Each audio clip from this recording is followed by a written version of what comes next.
So, Okay, did you hear what happened about The View today, or on The View today, Adam? No, sorry, Andrew. I'm not a regular watcher. I'm not a regular viewer of The View.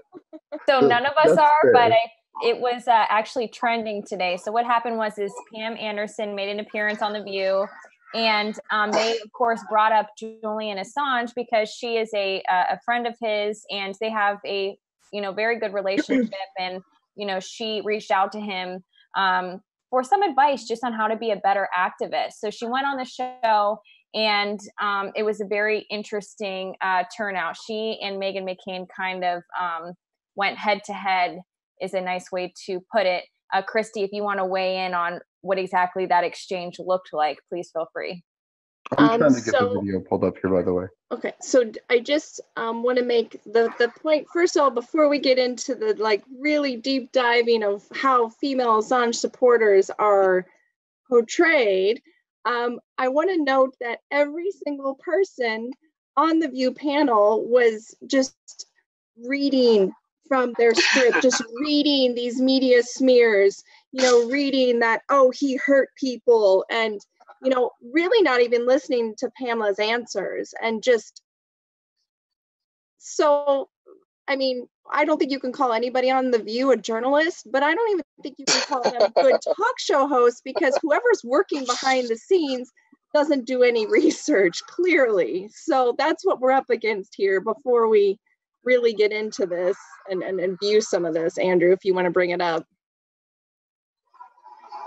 So yeah, we are going to try to play that for you guys, because I know that some of you in the chat were saying that you did not have the opportunity to see it, or you missed it because you're probably not watching The View, of course. But it's a very interesting clip, and like Christy was saying, they were reading off of cards, and whoever their producer is not doing a very good job, because they were just repeating mainstream media smears against Julian Assange. But I do give credit to Pam Anderson, because she kept her cool. She was very calm, and she just confronted them with facts. She did a very good job. But as we do watch this, you'll notice that their line of questioning and the certain things that they want to talk to her about, they're very much looking for gossip. They're looking for information that's really not useful. I mean, she did reach out to him initially, at least, and their relationship is also based a lot on her activism, but she originally reached out to him to learn how to be a better activist. And you could see them kind of try to spin that and twist it to make it more of an interesting story. Andrew, are we able to get that up and play that?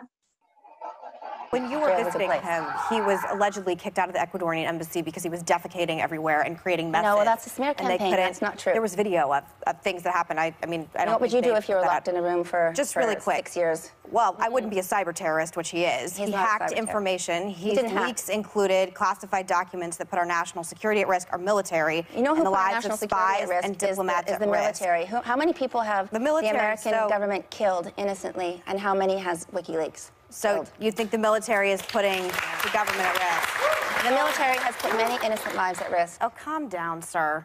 I'm actually genuinely curious about your relationship with him. Yeah, war crimes need to be punished, and they haven't. The war crimes that he's exposed, no one's done anything about it, but they put him in jail to shut him up. Are you talking about the 210 video of the helicopter fire killing civilians in Iraq? Yeah, well, that's one thing, but there's so many other things that he's exposed, and it's not just America he's exposed. He's exposed Russia. He's exposed all sorts of different countries. That's a controversial area, Russia. A lot of people say that, that as does the Mueller report, that Assange interfered in the 2016 election by conspiring with Russia by releasing hacked emails, which hurt Hillary Clinton. It's almost like, is he responsible for giving us Trump? I mean, his timing and the way the timing, but Hillary Clinton is responsible for Trump.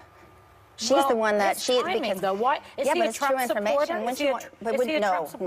No, I was with him. A lot of people think then why would he help Trump? Well, he wasn't helping Trump. He was trying to tell the American people true information that Hillary Clinton was doing, so they could make an educated choice. And I think FBI kind of put the nail in that coffin. But do you mean to tell me that he had nothing on Trump? Come on. And that didn't get released. I don't know. I don't know if he had something on Trump, he would have put it out there. And also that when he had to released her emails. I mean, the question I have though is like, what would you say to? I know, but that doesn't mean everything should be. The question I have though is like spies that go out and put their lives at risk, like Congressman Will Hurd, who we were just talking about, who's dedicated, you know, decades of his life to helping fight terrorism. It's classified information, I believe, is classified for a reason. I do have some faith in the U.S. government, although as a conservative, I have less faith normally than liberals do.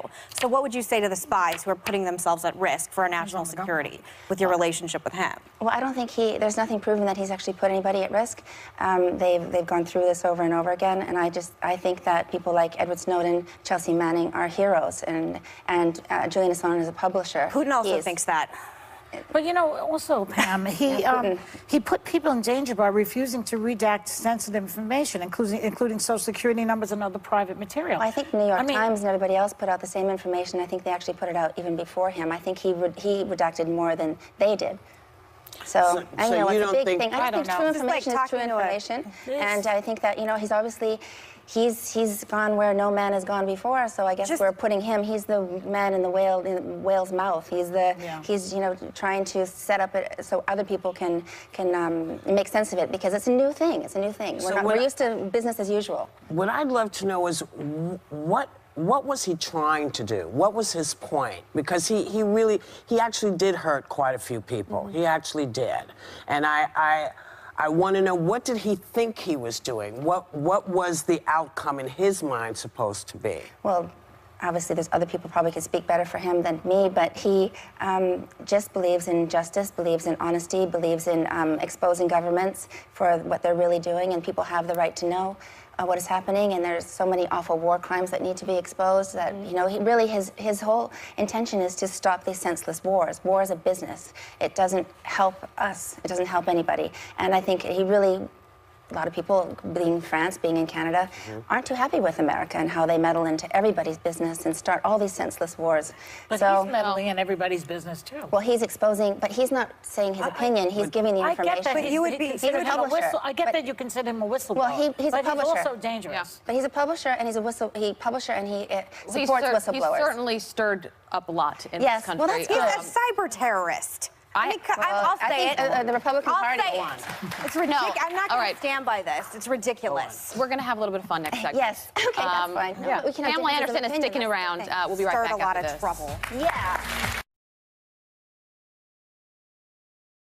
The thing that I want to say first, and then I'll hand it over to whoever wants to take it, is Meghan McCain is literally the daughter of the person that enabled and signed off on the ability for Americans to commit war crimes. So, fuck Meghan McCain, and I'm just going to leave it there. So I just want to point out that every time Pamela Anderson refuted their claims, they stopped, looked, well, I don't know about that, you know, or Meghan McCain's response was, well, what's your relationship with him? It's none of your goddamn business, Meghan McCain. That's what it is. So these are tactics people use when they can't argue, they can't have a discussion. When you prove them wrong, they're gonna try to either bring up a smear, or they're gonna do what we're gonna talk about. This is what happens to female Assange supporters. They get turned into fangirls, or they're having a sexual relationship with him, and those are the only two reasons that we are involved.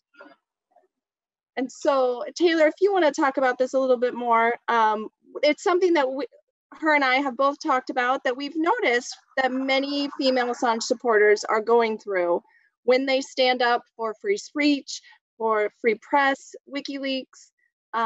They often get told that they are fangirls, or if they are actually people who have met with Assange and like Pamela Anderson, have reached out to him to be a better activist or have reported on him, they are somehow having a sexual relationship, and that is somehow everybody's business.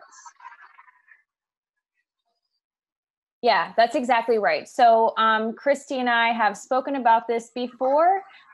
People who are female supporters of Julian Assange, oftentimes what is associated with that, and it's very bizarre because we don't see this in other cases, but what happens is you know, we're oftentimes accused of being fangirls and also being madly in love with this guy. Both of us have gotten accused of this. I was told, you know, you're either a Russian bot or you're madly in love with this guy. And it is insulting because what that indicates is that we are not able to support these causes. We have to be infatuated with the person to therefore care about the cause. And it just is sort of something that is very bizarre. It's only happening to the female supporters, of course. And it just shows, go ahead, Christy. It's really anti-woman. It's really sexist because women have fought so hard to have their voices heard by voting. We've fought so hard to be part of governments. We fought so hard to have control of our body and our autonomy. And yet we aren't intelligent enough to understand Julian Assange's work. We must just be in love with him. So it's really, it's upsetting because it's dumbing down women. That's their attack method is dwindling us down to hormones and fangirls is essentially what they're doing. It's exactly right. Well, and also too with, I'm sorry, I do want to get this out. This is an article that came out in the Daily Mail, which I would say that probably much of what is written in this article is probably not factually correct. But they do talk about Sarah Harrison, who is a brilliant journalist, and she was Julian Assange's right-hand person for a long time. I think that they worked up, together up until he was arrested. I could be wrong on that. I'm not sure, but they had a very good working relationship. And they also were, I guess, involved with each other in a romantic relationship, which is fine. And they have every right to have that with each other. Of course, the media went crazy about it. And that's where this article comes into play. Basically, what they say about Sarah, too, is they say Sarah's deep commitment to WikiLeaks is seen, in part at least, as being driven by her fascination with Assange. All the girls are hypnotized by him to one extent or another, says one senior supporter. This was in the Daily Mail a few years ago. I believe in 2013 this was published. And I did want to address this because this is talking about a person who worked for WikiLeaks, who is established in her own right and is a fantastic journalist who aided Edward Snowden in his seeking his asylum in Russia. Initially, they were trying to go to Latin America, I believe, but he's in Russia. He's safe. That was all her. And yet they are still trying to diminish her to just this being that is obsessed with Julian Assange for him and for his mysterious qualities, I guess. Christy, what do you think about some of those statements about her and Julian's supporters?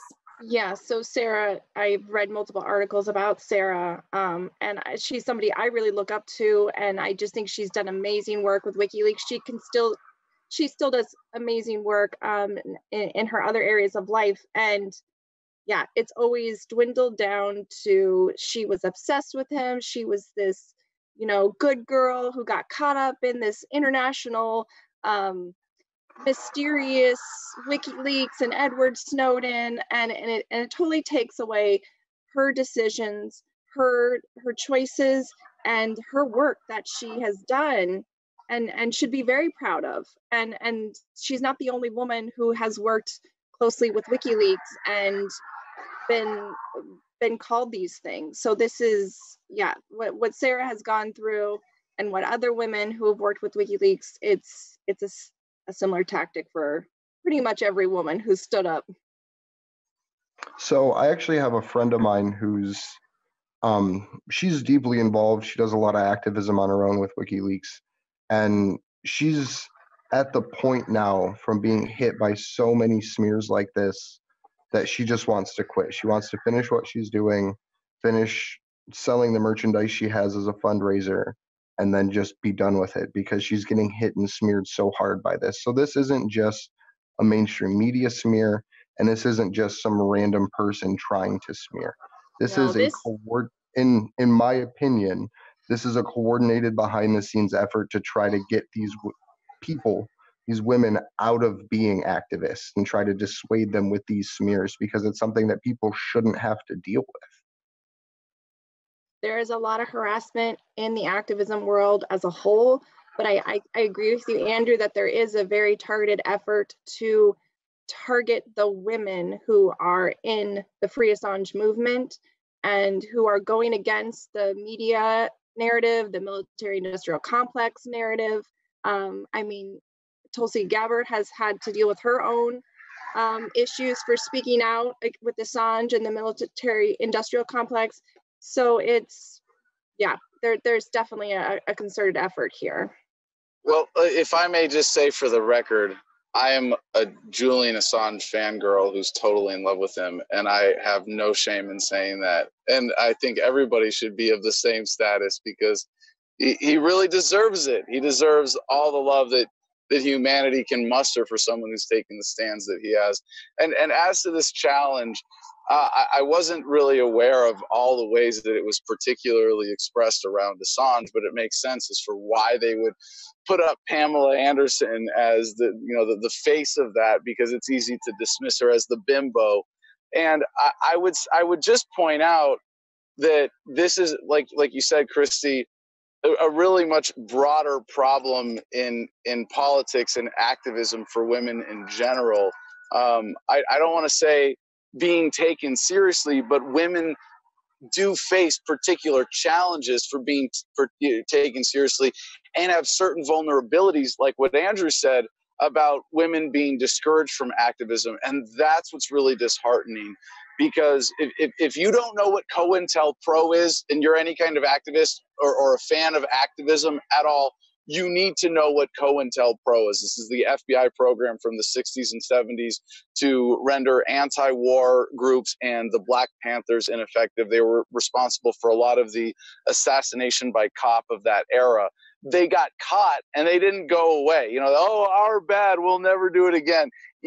Yeah, right. And I think there's a lot of infiltration. They can be a lot more subtle about how they derail activist groups. And what women face in particular, what I've seen, is a particular strain of sexual harassment. And it's really easy if you want to, if you're the Democrats and you want to take down the Republicans or vice versa in a local race, or you want to harm a county organization, you just send one creep undercover into that other group. And if all of the women in that group now experience some kind of sexual harassment, that's just subtle, but it's persistent. It's enough that it goes, you know what, this isn't worth it. I'm going to get out of this. I think women face that extra, a set of extra challenges to have their voices heard in politics and in general and activism especially. And I don't know if I hope that pointing those things out just gives women that little extra strength and encouragement that I think y'all need to overcome those extra challenges. I thought they were coming. Something's going on. Yeah. Something's going on behind you. Speaking of government intimidation. Right. Oh my God, I don't even want to talk about police cars. Yeah, but to go about back Pamela to Anderson real quick, if I could steal this for half a second and then hand it back to you. Please show Pamela Anderson support. Tweet her at Twitter. I think it's @Pam Foundation is her handle. That's not an easy thing to do, to stand up there and have that literally yelled in your face and stay cool. Like, I watched that video and I literally said earlier, like, I'm glad I am a principled, nonviolent person. Like, I'm glad, like, because the amount of rage that clip builds inside of me. But the thing, Andrew, I'm glad. Hold on, before you move on, I'm glad you mentioned McCain. And I want to encourage you to say more nasty things about McCain if you can. And I want to be as precise and careful and not engage in any ad hominems. But there's something twisted about her presence psychologically in the conversation and why someone like her would be included in The View to represent conservatives. But what she represents is giving intellectual confidence to humanity's worst instincts to control and dominate and use violence against other people and subjugate people because they're not part of her in-group. It really is the most disgusting mentality. She did a great job there too, just to give fucking Meghan McCain a shout out, of being the only person not a Democrat on that panel and saying that he helped Vladimir Putin. Like, if you go back and listen to the end of it, she literally says some shit like, Putin likes that too, or something. So, yeah. But the reason why this is so important, and the reason why we need to stand in action and say thank you to her for this, is because it creates a space, like to the point of self-censorship. People can now show a mainstream clip that won't get censored in the same way as showing an independent clip. And talk. She did amazing. Like, shout out to my man Tim Black, TBTV on Roku and on Twitch and YouTube and Twitter. At Twitter, he's at Real Tim Black. He's an independent content creator, and he's absolutely awesome. And I saw him while we were live doing this, go live talking about that clip, because a lot of people talked about the whole Bernie Sanders clip on The View, and I don't even want to get into that, but I'm interested to see who will pick up The View again following his visitation with them going after Pamela Anderson, because it's just so important to get that message circulated into independent media right now. Yeah, I was really happy to see also that trending. And then, but to go back to the nature of exactly what happened during that exchange, it was very much a ganging up on her. And I think that they were quite surprised to see her so adamantly support Julian Assange. I really do. And I think that they were surprised to see how knowledgeable she was. I mean, she did counter their dumb questions about their relationship with some very valid points, saying, well, what about all of the war criminals who are not being held accountable? And of course, they cut her off. And Christy mentioned this earlier too. Meghan McCain asked her twice, saying, I'm actually genuinely curious about your relationship with him. It's none of her business, and it doesn't matter. And I don't think that they would ask and again, I'm actually not a feminist, but I don't think that they would probably ask a male that, or at least be so strong in their convictions when asking that question. Maybe they would, because it's The View and it's more gossipy, but they do kind of try to pivot when she does bring up important points. Christy, go ahead. There is always something about the mainstream media, and I've said this multiple times through my work. I am amazed how obsessed they are with Julian Assange's sex life. I mean, even when he was at the embassy and she would go visit him, there was all this speculation on what was happening and who was going in there and what was actually, who's the girlfriend, and it's just, he's either this dirty hacker or he's this playboy Russian villain. It's like they can't decide what's going on, and they just really want to know. And it's just kind of amazing that Meghan McCain is, I'm genuinely curious about your relationship with them. And it's like, creepy. Why? Because it's nobody's business but Pamela and Julian if they have a sexual relationship or not.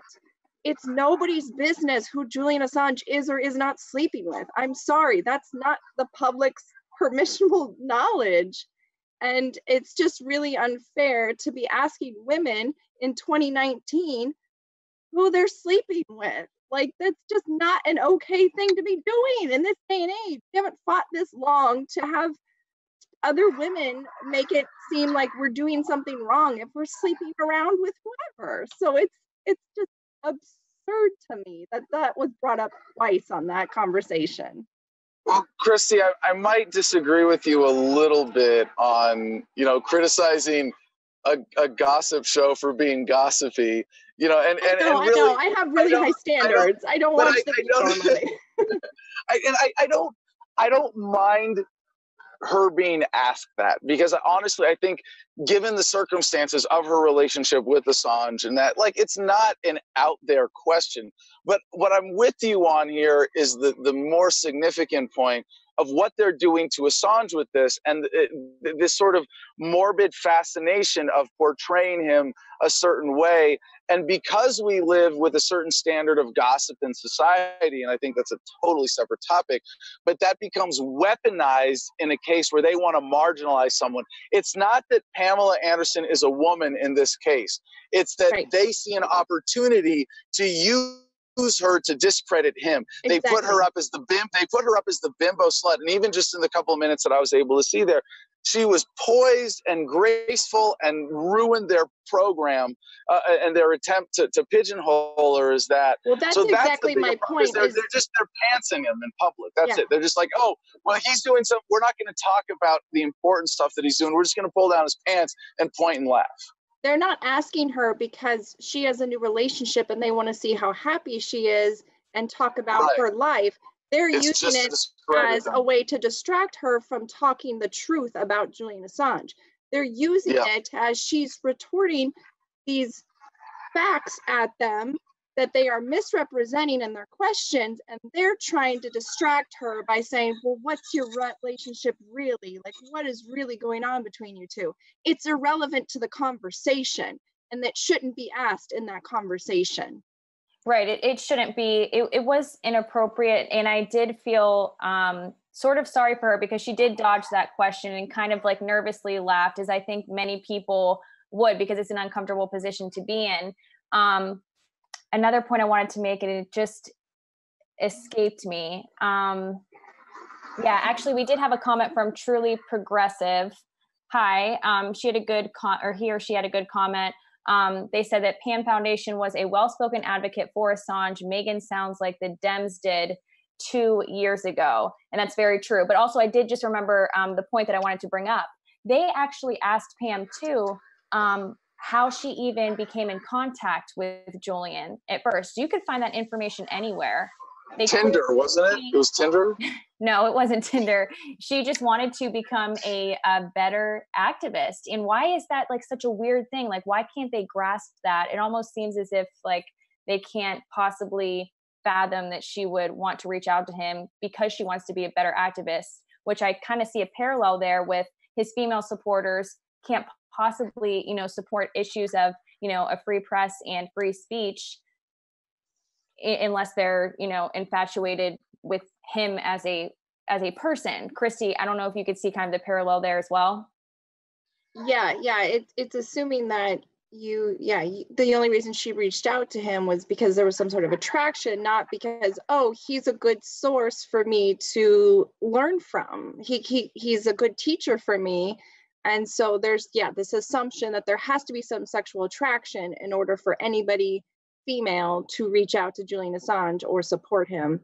And people don't remember that when Julian was allowed to talk to people, that he had a Twitter account and his DMs were open and he would get back to everybody. Like, that's something that no one ever really talks about, is when Julian had the ability to communicate, he would talk to anyone that would talk to him. Like, you could say hi to him and he would message back saying like, hi, how are you? Like, it was just incredible. So even when they try to smear it, like, I try to think back to when he actually had his own voice to have. And he just as a human being, the ability to sacrifice as much as he's done is so inspirational to me. And the same thing with Chelsea and Jeremy in reality. So I do want to address too, again, this goes back to the whole idea of a double standard with Julian Assange himself. We don't, inquire about editors and publishers' personal lives to this extent. The interest is so great in his life personally that it's very abnormal. And of course, the reason for that is to make his personal life seem sort of odd and to make people not be able to relate to him as a person, to kind of create some distance, I think. And unfortunately, they have been successful with that.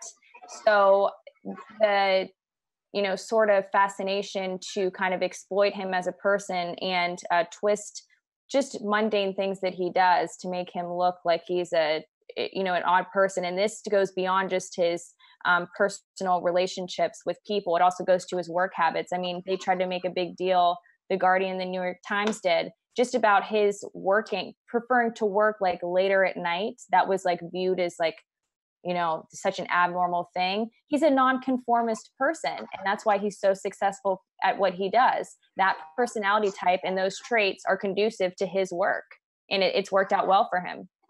Well, and that's exactly what Meghan McCain was trying to do. She kept repeatedly calling him a cyber terrorist and calling him a criminal. So we're giving him these negative labels, and then we have our guest here who has some relationship with him. Like, how dare you have a relationship with this negative, villain is what she's making him out to be, a villain. And I wish Pamela would have just turned around and said, like, what about your warmongering father? Like, he's the war criminal I'm talking about. Like the elephant in the room is that Pamela Anderson is talking about these war criminals that haven't been held to justice, and Meghan McCain is sitting right there. And that's like literally what I was yelling in the car.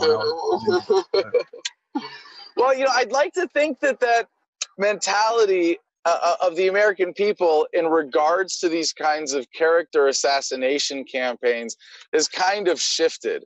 And I know that they do this stuff because it works, but I just want to point out this is one possible positive thing that has come out of the Trump era, the Trump campaign and presidency in general, where in 2016, people said, oh, look, the media hates Trump. Look how much they're attacking him. Well, that's how he won, because he got their attention. He got that free coverage. He got, what, billions of dollars in free press because the media hated him so much. And it's like unintentionally what Trump did. And I don't know if I want to give him credit for it, but maybe the media itself like overplayed their hand in 2016 with Trump.